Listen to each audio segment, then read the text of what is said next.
నమస్కారం, welcome to 108 news Telugu. నా పేరు గౌరీ. ముందుగా బులెటిన్ లో హెడ్లైన్స్. యుఎస్ లోని వాషింగ్టన్ చేరుకున్న ప్రధాని మోదీ.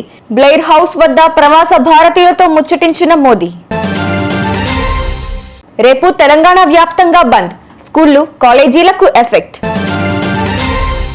వాలంటైన్స్ డే పేరుతో ఇవేం వెర్రి పనులు, సజ్జనార్ ఫైర్. కొత్త రేషన్ కార్డులు, ఎక్కువ డబ్బులు తీసుకుంటే వారి లైసెన్సులు రద్దు చేస్తామన్న రాష్ట్ర ప్రభుత్వం. ప్రధాని మోదీ యుఎస్ లోని వాషింగ్టన్ కు చేరుకున్నారు. Joint base Andrews air base వద్ద ఆయనకు ఘన స్వాగతం లభించింది. అనంతరం బ్లెయిర్ హౌస్ వద్ద ప్రవాస భారతీయులతో ఆయన ముచ్చటించారు. 2 రోజుల పాటు యుఎస్ లో పర్యటించనున్నారు. ట్రంప్ ను కలిసేందుకు ఎదురు చూస్తున్న ప్రజల ప్రయోజనం కోసం, మెరుగైన భవిష్యత్తు కోసం మన ఇరు దేశాలు కలిసి పనిచేస్తూనే ఉంటాయి అని మోదీ ట్వీట్ చేశారు. ఎస్సీ వర్గీకరణకు వ్యతిరేకంగా ఫిబ్రవరి 14న తెలంగాణ బంద్ కు మాల మహానాడు ఎస్సీ వర్గీకరణ వ్యతిరేక పోరాట సమితి నాయకులు ఇప్పటికే పిలుపునిచ్చారు. ఇది రాజ్యాంగ వ్యతిరేకమని, నిర్ణయాలు తీసుకునే ముందు నేషనల్ ఎస్సీ కమిషన్ ను సంప్రదించి ఉండాల్సిందన్నారు. బంద్ పిలుపుతో శుక్రవారం ఆర్టీసీ బస్సులు, విద్యా సంస్థలు, బ్యాంకులు, ఇతర సేవలపై ప్రభావం పడే అవకాశం ఉంది.